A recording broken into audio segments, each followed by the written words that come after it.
What's up, Trend Pop fam? Get ready because we're kicking things off with a bombshell. New poll data is revealing some seriously eye-opening attitudes among Donald Trump voters when it comes to the rule of law. Are they really willing to let a president bend the rules to get things done? We're breaking down the numbers that have everyone talking. Next up, we're talking economy. Commerce Secretary Howard Lutnick seems to be playing a shell game with the numbers, shifting the goalposts on when Donald Trump will truly own the economic performance. We'll expose the conflicting statements and the reality behind Trump's economic claims. And speaking of the economy, we're going to give you the full, unfiltered breakdown of the current economic situation. Is it as rosy as some are painting it, or are we facing a deeper slump? We've got all the details you need to understand what's really going on. Finally, get ready for a provocative pivot from Attorney General Pam Bondi. She's vowing to target those she believes are pushing hate speech. But what does that even mean legally? And how does this square with Donald Trump's own recent comments? We're exploring the implications, and you need to hear this. Don't forget to like, subscribe, and ring that notification bell so you never miss a beat. Trump voters' rule of law tolerance hits new low. Are Donald Trump's supporters willing to sacrifice the rule of law for perceived order? New polling data reveals a startling trend. A significant portion of Republican and Trump-aligned voters believe a president should be willing to break rules and laws to set things right. This isn't just a slight shift. Compared to earlier polls, support for a lawless approach has notably increased since Trump returned to the presidency. This data comes from a recent Fox News poll, which asked respondents directly about their views on presidential adherence to laws. While Democrats overwhelmingly prefer presidents to follow the rules, a staggering 36% of Republican voters, 38% of Trump voters, and even 40% of very conservative voters indicated a willingness to accept a president who breaks rules.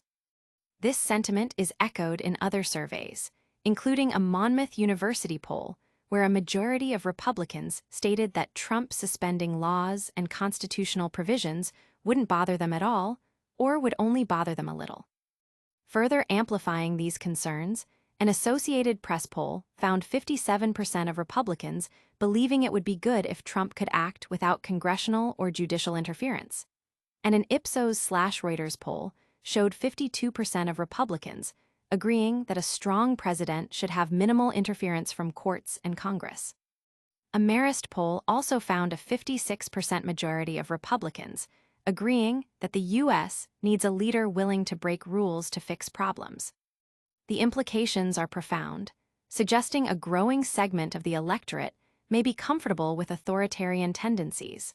A concern echoed by retired Supreme Court Justice David Souter, who warned that civic ignorance could lead to the downfall of democracy when people seek a single strongman to solve problems.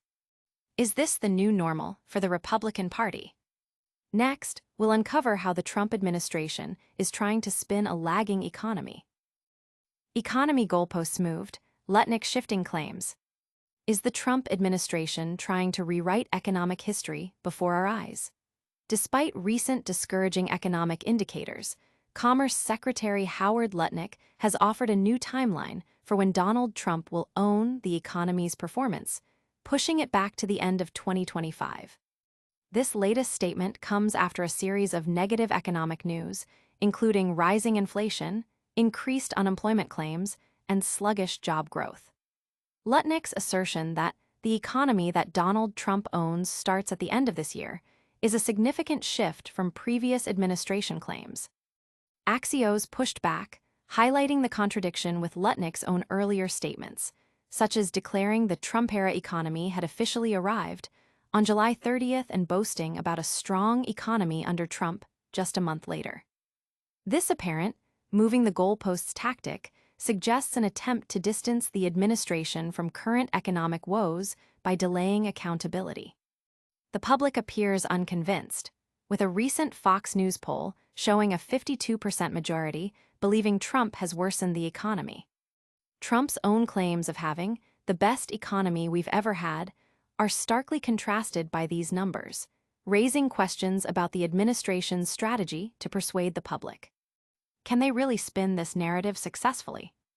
Now, let's dive deep into the current state of the economy and what it means for you. The economy under Trump, reality versus rhetoric. We're cutting through the political spin to bring you the unvarnished truth about the economy. Is it booming, or are we heading for a downturn? Get the facts you need to know. Recent economic reports have painted a concerning picture. Inflation is on the rise, unemployment claims are up, and job growth has slowed. The manufacturing sector is also showing signs of weakness, all amidst a backdrop of generally sluggish economic expansion. While the administration has pointed to future potential, the current data suggests a challenging period.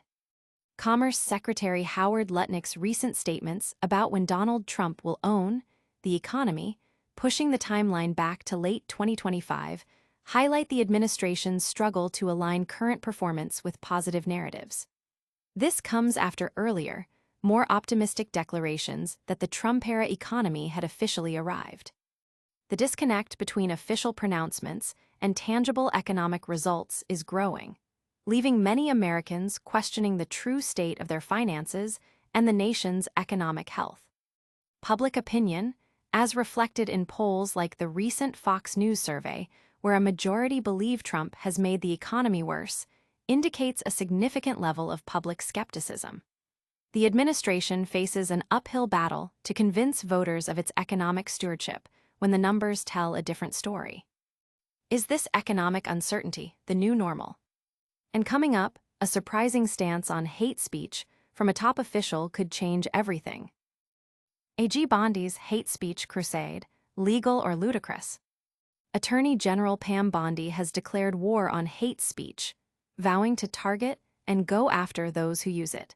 But what exactly constitutes hate speech in the eyes of the law, and can the government actually prosecute it?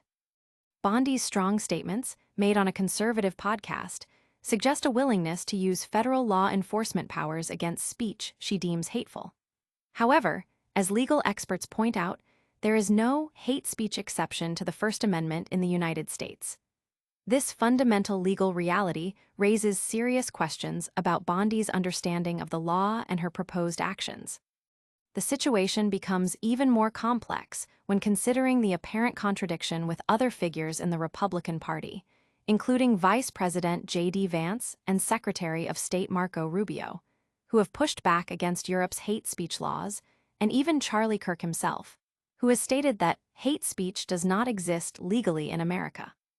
Adding another layer of controversy, Donald Trump recently suggested that journalists could be targeted for hate speech if they are perceived as treating him unfairly, blurring the lines between legitimate criticism and potential government overreach.